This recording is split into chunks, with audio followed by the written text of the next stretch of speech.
Welcome to the Great Detectives of Old Time Radio. In a moment, we're going to bring you this week's episode of The Falcon. But I do want to encourage you, if you're enjoying the podcast, to please follow us using your favorite podcast software. Well, this is the first new episode we're releasing in the month of June, and we've got something new that we're doing. Now, I always like to recognize our Patreon supporters. At the end of each episode, we name a Patreon supporter of the day, and the first Friday of each month, we dedicate those who have been supporting the podcast on Patreon for 5 years this month. But I've been doing Patreon now for 10 years. And during that time, we've had a lot of people who have become Patreons and who have supported us for a while, and then things happened. And I appreciate everyone who has supported us over the years, no matter how long or how much. But there have been some people who have been Patreon supporters for 10 years this month. And so I want to recognize them and thank our Platinum Patreons, and we will be doing this on the very first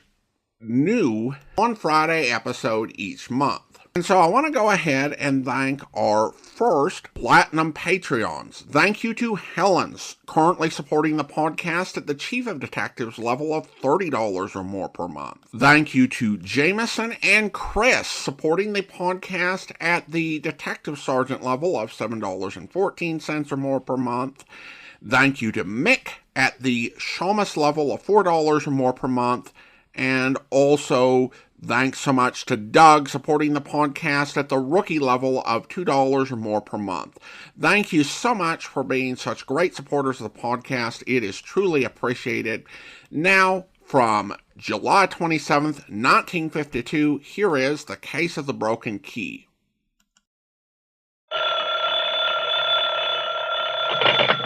Hello? Yes, this is the Falcon speaking. Oh, Marta. Now, you'll have to include me out tonight, Angel. Army Intelligence is flying me to Casablanca. Yeah, that's the place in North Africa they made that movie about. No, they don't plan to star me in a picture, but if I behave myself, they may use me in a frame.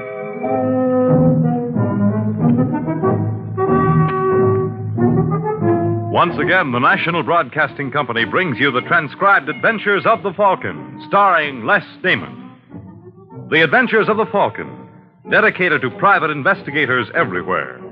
Those hard-hitting detectives who, like Mike Waring, risk their lives to aid law enforcement agencies. So join him now when the Falcon solves The Case of the Broken Key.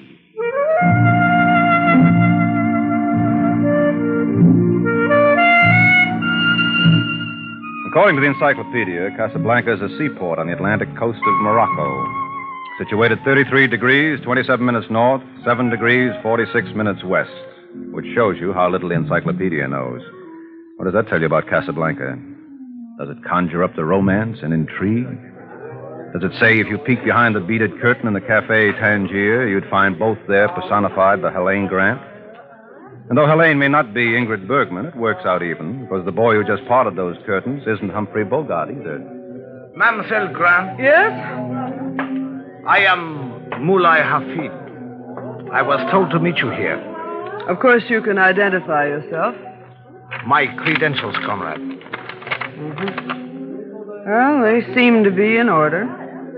You are disappointed? Very. These papers show you're Mulai Hafid, but how do you know I'm Helene Grant? I naturally assumed. You had no right to. A Comintern agent takes nothing for granted. Forgive me. Sit down. Would you care for a drink? I am a Muslim, comrade. Oh, yes. I forgot. You find it strange a follower of Mohammed can be a member of the Communist Party? I don't care who you follow, as long as it doesn't interfere with your work. You cabled Paris that Robert Foch is in Casablanca. He is. You're sure you've got the right man? Yes, I took this photograph of him last week. Mm-hmm. It's Robert, all right. Who's the girl? She arrived with him from Marrakesh. Her name is Yasmin Marin. So, Robert has gone native. Pardon? I meant no offense, Mullah. It was a natural reaction. You're annoyed. Disturbed is perhaps a better word. I have a problem, comrade. I would like to disaffiliate myself from the party. Oh, ridiculous. Just because I hurt your feelings. My feelings count for nothing. I made this decision many months ago. I joined the party hoping it would improve the lot of my countrymen. You're an idealist, Mullah. You are amused. Oh, I realize such people exist. Even among ignorant natives. I apologized for my remark. Now, about Robert Foch and this woman. Mademoiselle has not answered my question. Mamselle has the same answer for you she has for Robert Foch. Why do you think we're looking for him? I have no idea. Comrade Foch was a member of the party in France, a valued member. 10 months ago, he asked to resign. Naturally, the party couldn't release him, so he disappeared. Now he turns up in Casablanca with a... native girl. Yes. And I've been sent here to reason with him. Mademoiselle had better work quickly. He leaves tonight from Kazes Airport. What? He purchased a ticket this afternoon for Cairo. Oh. Well, maybe I can talk him into canceling out. Get a car, comrade. We'll try.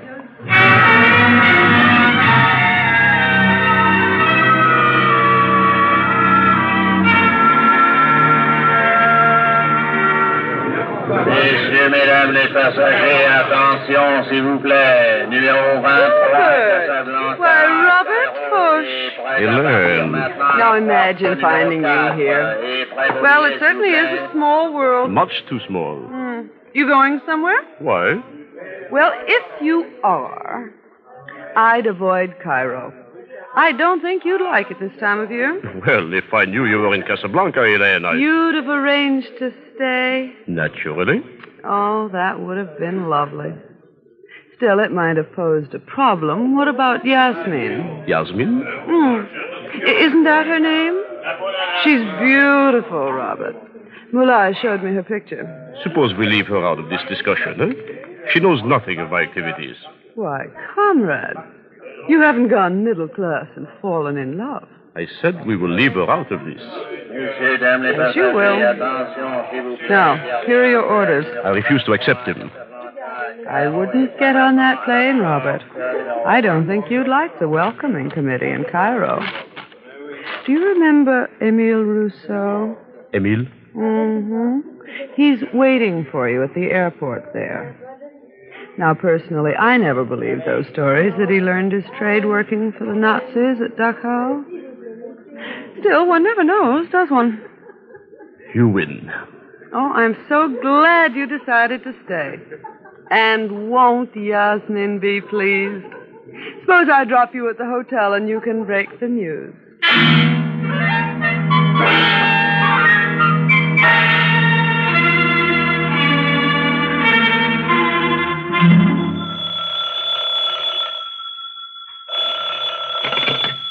Yes? Have I the privilege of speaking with Yasmin Marin? Who is this? I am called Mulai Hafid. What is it you wish? For myself, nothing. I merely desire to be of service to Mademoiselle. You are acquainted with Robert Foch? Oh, you are a friend of Robert? I am a better friend of yours. Did you know Monsieur Foch plans to desert you? You lie. Robert would never leave me. Did he ever mention a European lady named Helene Grant? Why are you torturing me? Why are you telling me all this? Because we have a great deal in common, Yasmin. We both have been betrayed by foreigners. I do not believe you. But you are not as certain as you were before. No, you are lying.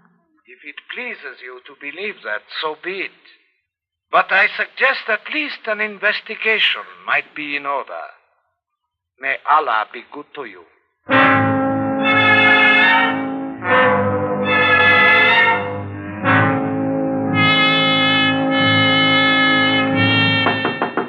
Robert. Robert, open up, Robert.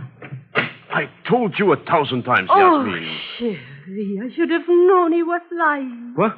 Imagine I almost believe him. What are you talking about? That man who called the one who gave his name as Moulay Hafid. Moulay Hafid? He said the most awful things, Robert. That you were running away with some woman, and I was jealous enough to... What are you staring at? Those suitcases. Well? He was telling the truth. You are planning to leave me? Don't be a fool, Yasmin. Then why are the bags packed? Oh, this is none of your concern. I suppose Helen Grant is none of my concern either. What is she to you? Nothing. Absolutely nothing. Yet you were going away with her. Look, Yasmin, there are certain things you will never understand. Because I am an ignorant native. That has nothing to do with it. It's true I was running away. So you admit it? I'll kill you. I'll kill you both. Oh, you little fool. Put that knife. I'll show you. You are insane. Put it down. Robert. Put it down. You idiot. Now, get out. Oh, no, Robert, please. I never want to see you again. I did not mean it, Sherry. I would never do anything to hurt you. Will you get out or must I Robert, make put you? me down. Put me down. Not till you are outside. I'll kill you. You will never have another opportunity. Robert, please, let me in. I did not mean it, Sherry. Go away. Not unless you say you forgive me. There's nothing to forgive. Promise you will call me. Otherwise, I will not go. All right. You promise. I promise. You won't be sorry, darling. Women can be difficult, can't they? What? Where did you come from? Your bedroom. I suppose I should apologize, but I didn't want to be spotted coming up here. Who are you? Take a card. Michael Waring, Private Investigations, New York. Oh, it's the wrong one. Here, try another. You are with American Intelligence? Uh-huh. Now you can understand the reason for my dramatic entrance. What do you want? Well, I thought you might be interested to know there are several Comintern agents looking for you. Oh, that's absurd. Oh, I suppose Helene Grant is in Casablanca for her health. What has this to do with you? We want you to come over to our side. Well, you think I would betray my friends?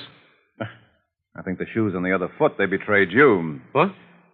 Well, they sold you a bill of goods about what the party stood for, and you discovered they were all lies. Isn't that why you left? Well, isn't it? Yes. All right. We'd like you on our team. You're in a position to tell the free world what communism really means. You do not realize what you are asking. They would kill me. No, they won't. We'll get you out of Casablanca. How? They're watching my every move. Oh, we'll manage somehow. I don't suppose Trailways runs out this far. Huh? Wait a minute, I got it. Isn't there a railroad that runs between Fez and Tangier? Yes. All right, I'll rent a car and drive you to Fez. You use my name. When you get there, look up a man named Abd Ilkrim. He'll know what to do. And what about Yasmin? That little bundle of trouble who was just in here? Yes. Can she go with me? No, she'll have to wait. You can meet her later in Algiers. Well, she would never understand. You saw... Now, let me take care of her. And Helene Grant? Well, this seems to be my day for girls. I'll take care of her, too. Now, you hurry up and pack. We leave first thing in the morning.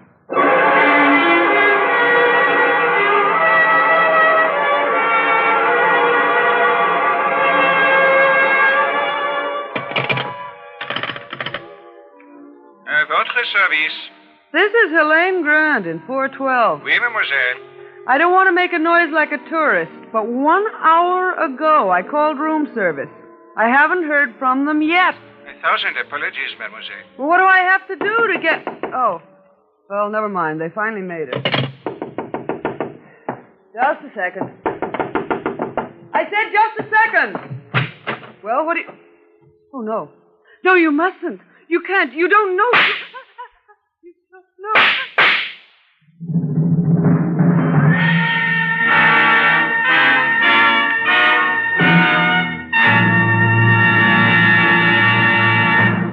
Summer is just about hitting its peak, and we still have the Labor Day weekend to look forward to and plan for.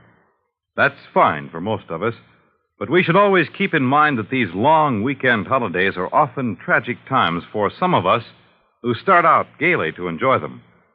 More than 1,300 American families will lose one or more of their loved ones in accidents on the highways. At all times, and particularly on long holiday weekends, drive as though your life depends on it. It does.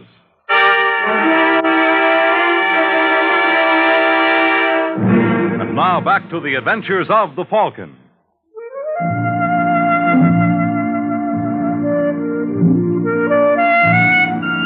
Well, that's Casablanca for you.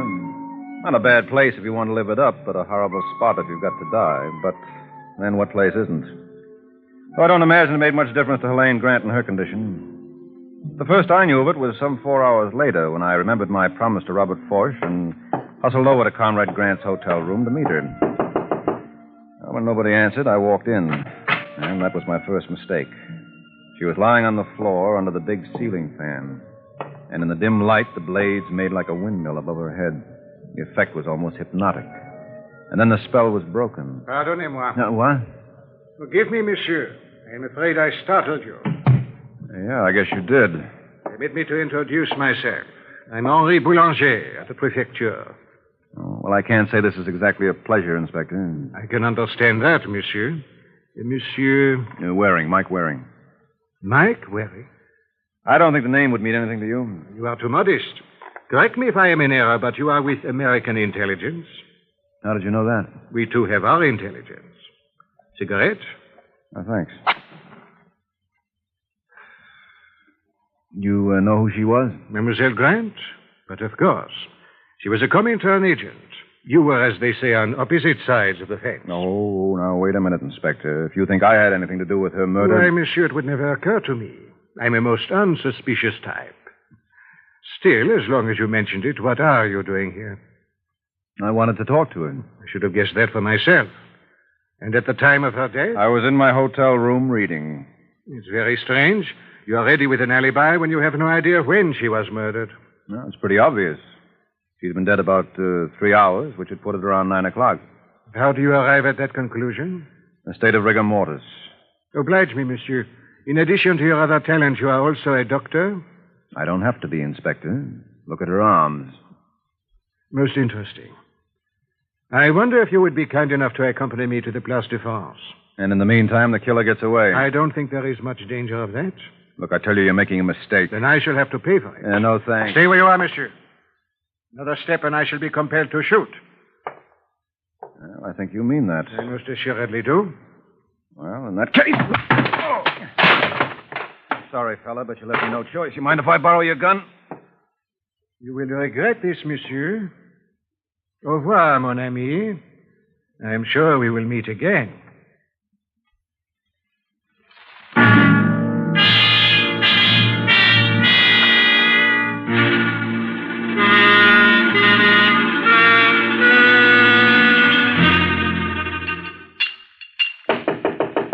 Who is it? Mike Waring, Robert. Open up. Just a moment. Come in. Try and keep me out. I'll lock it. But why? Just humor me. You secured the car? Huh? You were to drive me to Fez. Oh, yeah. Well, the situation's changed somewhat. Helene Grant has been murdered. No. Yes. Do you mind if I borrow that drink? You don't seem to be using it. Well, how did it happen? Around 9 o'clock tonight, someone walked into a room at the Bonaparte and shot her 3 times. Oh, how awful. Have they any idea who was responsible? Well, if you ask Boulanger... Boulanger? He's head of the local prefecture. He suspects me. But why? Well, for one thing, he found me standing over a body. And for another, he knows we work different sides of the street. I see. Well, good for you, then maybe you can explain it to me. Where were you at 9 tonight? Oh, surely you don't think that... Why not? Your motive is every bit as good as mine. Helene Grant was a threat to you. But you promised to end that. Well, you might not have had much confidence in me. Now, where were you? At the Rouge et Noir. Rouge et Noir? It is a café near the Place de France. I thought I told you not to go out. Then it is most fortunate I ignored your instructions. Otherwise, I would not have an alibi. I went there to say goodbye to Yasmin. You agreed to let me handle her. The situation was much too delicate. Oh, but you felt sure I could handle Helene. Apparently, I was right. Thanks. So, you were with Yasmin? From 8 till 10. All right. Nice long goodbye. You mind if I check that? Yes, I do. You are not to disturb her. Oh, well, I wouldn't advise you to try to stop me, Robert. If I dumped a police inspector who tried it, it figures a mere civilian wouldn't stand a chance. I'll be seeing you, fella.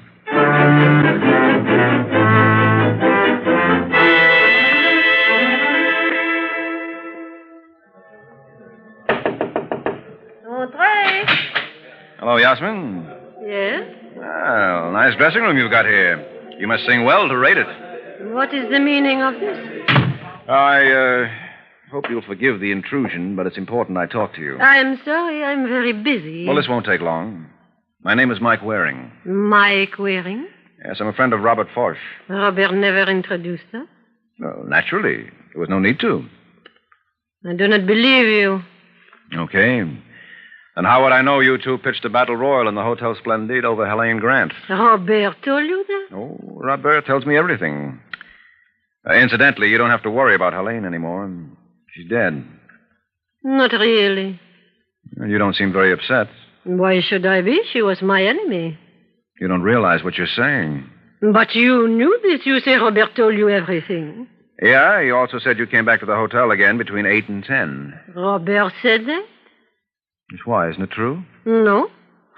I knew it. Je ne comprends pas. It's all right, Angel.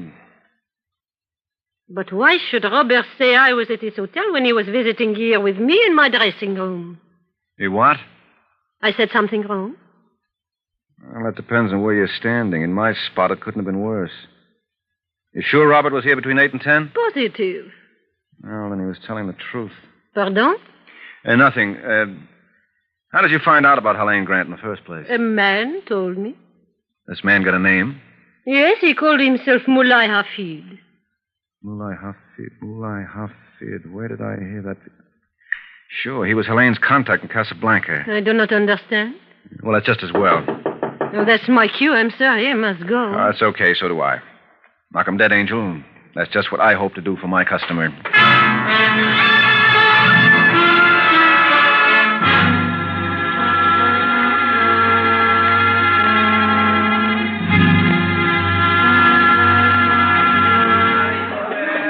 Cigarettes, candy, all American kinds, monsieur. You like to buy, monsieur? No, thanks. Maybe some postcards? Very lovely lady. No, I'm sorry. I stocked up in Paris. Where can I find the coppersmith, Moulay Hafid? You are sure you would not like to buy the postcards?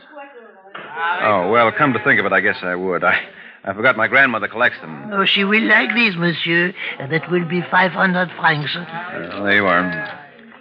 Now, where can I find Moulay Hafid? That is his shop over there, by the sign of the Iron Jug. Oh, thanks a lot. If your grandmother would like more postcards... I'll keep you in mind.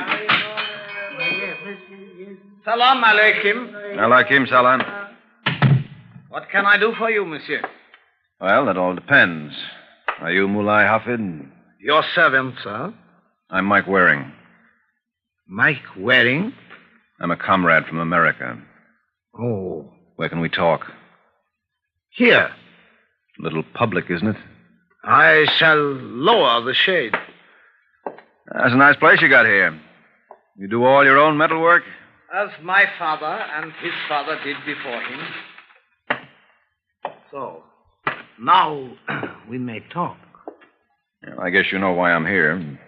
The party is awfully disappointed in your work, comrade. And I am disappointed in the party. Why did you tell Yasmin Marin about Helene Grant? You know this? We know everything. Then you are aware I informed Mademoiselle Grant of my desire to leave the party. Well, it's getting to be an epidemic. First Robert Foch, and now you. What's your reason? I explained that to Comrade Grant. She found it unsatisfactory. It was her privilege. So you killed her. Monsieur is pleased to jest. You knew she was murdered. All Casablanca is aware of this. Yes, I know, but I think you had inside information. How would you like to take a little ride with me? I do not think I would care for it. I'm afraid I'll have to insist, Moulin. First, allow me to show you something. This copper flask was fashioned by my father. Well, what's that got to do with... Permit me to finish. If you met a friend, you might offer him a drink by removing the stopper, so... Well?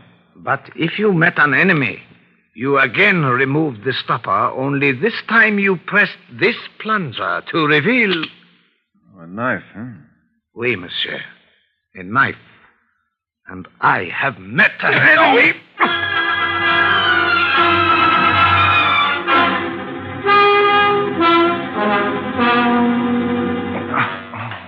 Here, monsieur, permit me. Huh? I think a little brandy would not harm you. Oh, Inspector Boulanger. I told you we would meet again. Ow. You are in pain? I'll live. How did you know where to find me? A friend of our department advised us. Oh, his name isn't Mulai Hafid. It is indeed. Would you like to tell me what happened? Yes, I'd like to very much. He tried to kill me. It is understandable, n'est-ce pas? Not to me. You posed as a Comintern agent. So? So naturally, Mulai thought you had come to his shop to avenge the murder of Mademoiselle Grant. Then that proves he killed her. Why? Because he desired to protect himself from one he considered an assassin? I tell you, he murdered her, Inspector. He wanted to leave the party, and she wouldn't let him. That is true of Robert Foch, too. Well, I grant you that, but Foch has an alibi. So has Mulai. What? 9:00 last night, he was stationed in the lobby of the Hotel Splendide, accompanied by one of my men. But that doesn't make sense. It doesn't? No, if Mulai, Robert, and Yasmin have alibis for the time of Helene Grant's murder, who does that leave? You, monsieur, as I maintained all along. I am so glad we are finally in accord.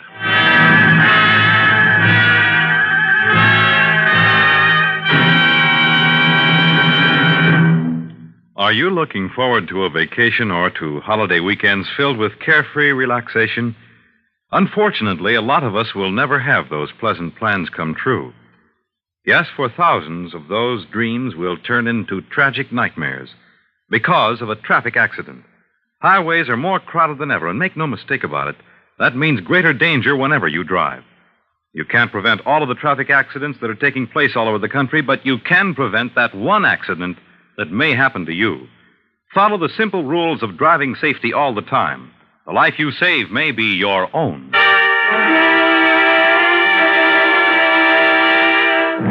And now back to the adventures of the Falcon.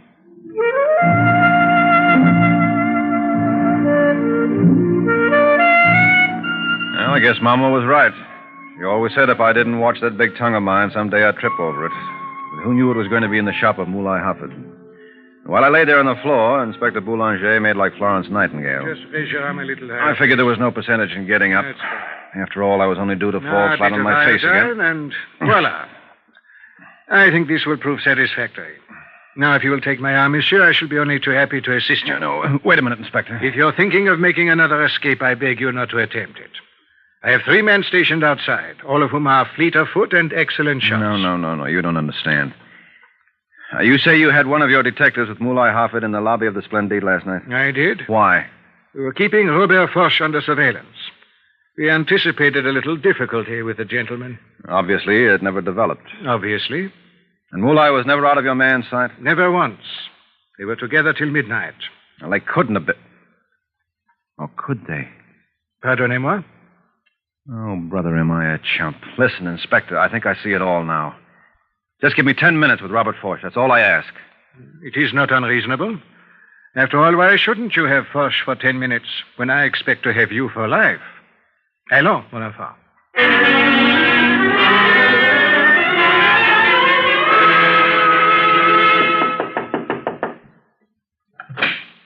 Hello, Yasmin. Monsieur Waring? Yeah. What happened to you? Ask me better what didn't. We'd like to see Robert. You cannot. Well, maybe I cannot, but this gentleman can. He's Inspector Boulanger of the prefecture. Bonjour, mademoiselle. Where's your boyfriend? I tell you, he is not here. Then you won't mind if we search the place? You are wasting your time. Now, let's try the bedroom. You're right ahead. It will avail you nothing. I fear she's telling the truth. Regard, his clothes are gone. I'm afraid you will not have your 10 minutes with him. Well, I'll settle for a couple with her. All right, where did he go, Yasmin? I do not know. You're lying. You must have planned to meet him somewhere. You will never find out. Oh, I wouldn't bet on it, Angel. Why did you lie to me about meeting Robert in your dressing room last night? I did not lie. He was there. No, he wasn't. That alibi was strictly a phony. No. Boulanger had a couple of men downstairs. They would have seen him go out. He did not kill that woman. No one said he did. But you claim his alibi was fabricated. The one he volunteered was. He said he spent the evening with Yasmin. But if he was lying? It follows she couldn't have been with him. Then where was I? Over at the Bonaparte, killing the woman you thought was your rival. You are insane. Oh, no, you're the one who's insane. And it was that old green-eyed monster that did the trick. I'll kill you. I'll kill you. No, you don't. Let me go. I'm sorry it had to work out like this, Angel, but it was either you or me. I guess when you come right down to it, I'm no gentleman.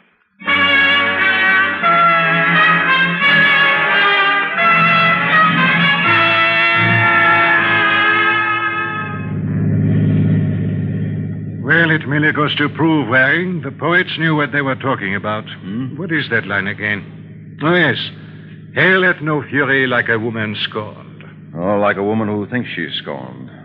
Actually, Helene wasn't Yasmin's rival. Perhaps she was. A man who embraces the Communist Party can afford no other love. Well, you got a point there. So I was not completely wrong when I said this was a political murder. No, not completely. Let me assure you, Waring, we of Casablanca are forever in your debt.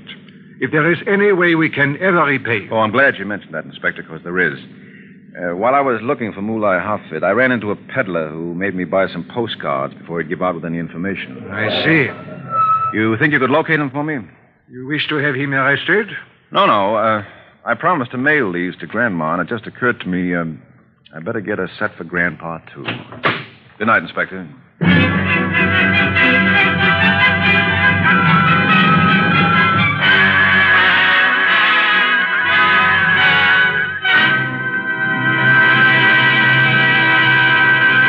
The Case of the Lonely Hunter. The Case of the Lonely Hunter. That's the title of next week's adventure of the Falcon, when Mike Waring takes a trip down the Nile and learns some cruises can be murder. The adventures of the Falcon are based on the famous character created by Drexel Drake, produced and transcribed by Bernard L. Schubert, written by Eugene Wang, and directed by Richard Lewis. Les Damon was starred as the Falcon, with Ann Shepard as Yasmin. This program came from New York. Fred Collins speaking.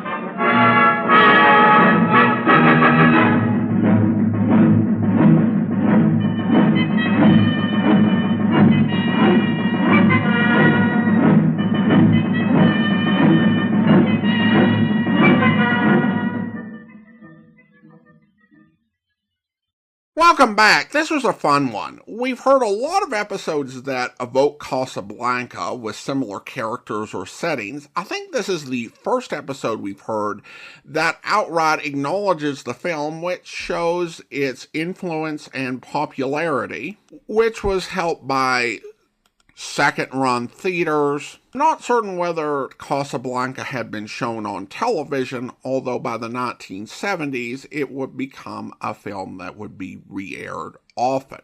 It's hard to be too sympathetic for the beating Waring took. Not only was Waring pretending to be a communist agent to someone who didn't want to be in the party anymore, and we've already established that the communists didn't have a reputation for taking that well. So the guy was obviously going to be ready to defend himself.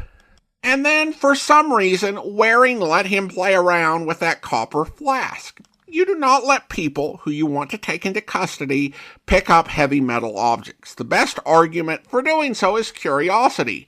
I wonder where he's going with this. He's going to beat you up. That's where he's going with this. Now, listener comments and feedback. A listener on YouTube's writes, I have to say, I wasn't expecting the Falcon's transition from private investigator to Cold War agent, but so far I'm enjoying it. Well, thank you so much. And we turn to our listener survey. Jim in Maryland writes, great baseball story, which I assume was in regards to our baseball-related encores I played during my hiatus. And then we have a comment from Shauna, I hope I'm pronouncing this correctly, over in Wisconsin, who writes, love listening to old radio detective shows. Reminds me of my choir teacher in 7th and 8th grade. He was addicted to them. He used to play them on his old reel-to-reel when we were practicing. So glad to run across your podcast. I listen when I'm sewing. Thanks, Adam, for your hard work. Well, thank you so much. And now it's time to thank our Patreon supporter of the day, and I want to go ahead and thank Lisa, Patreon supporter since October 2021, currently supporting the podcast at the rookie level of $2 or more per month. Thanks so much for your support, Lisa, and that will do it for today. Coming up later on this week on Thursday, we will begin our 4-part adaptation of The Moonstone, and we'll be back next Monday with another adventure with the Falcon, but join us back here tomorrow for Charlie Chan, where Landini die. What do you call interstate? Her property is left to her son, perhaps. You mean she had a son? You yourself said so? No, no. I had no real knowledge on the point. I was lying. I was a desperate. I explained that. Any chance that offered. Have you ever suffered? Have you ever been hungry, Mr. Chan? You are telling the truth, Romano, unconsciously. Landini had a son. Oh. But he died 3 years ago. Poor Landini. That was just before our marriage. I would not know. So I am of opinion that her property is yours, Romano. Again, thank heaven for that. I'm going upstairs. Good night. Good night. Yes, good night. Landini. She would never listen to me. Time after time, I tell her you must cease to procrastinate. You must not forever put things off. I tell her, you say you do this, you say you do that, but you never do. Always put off. Where will it finish? It have a finish in fortune for me. She would not listen to me, and so it comes. A fortune for me! Yes, Romano. Landini's murder meant a fortune. I hope you'll be with us then. In the meantime, send your comments to box13@greatdetectives.net. Follow us on Twitter at Radio Detectives and check us out on Instagram, instagram.com/Great Detectives. From Boise, Idaho, this is your host, Adam Graham, signing off.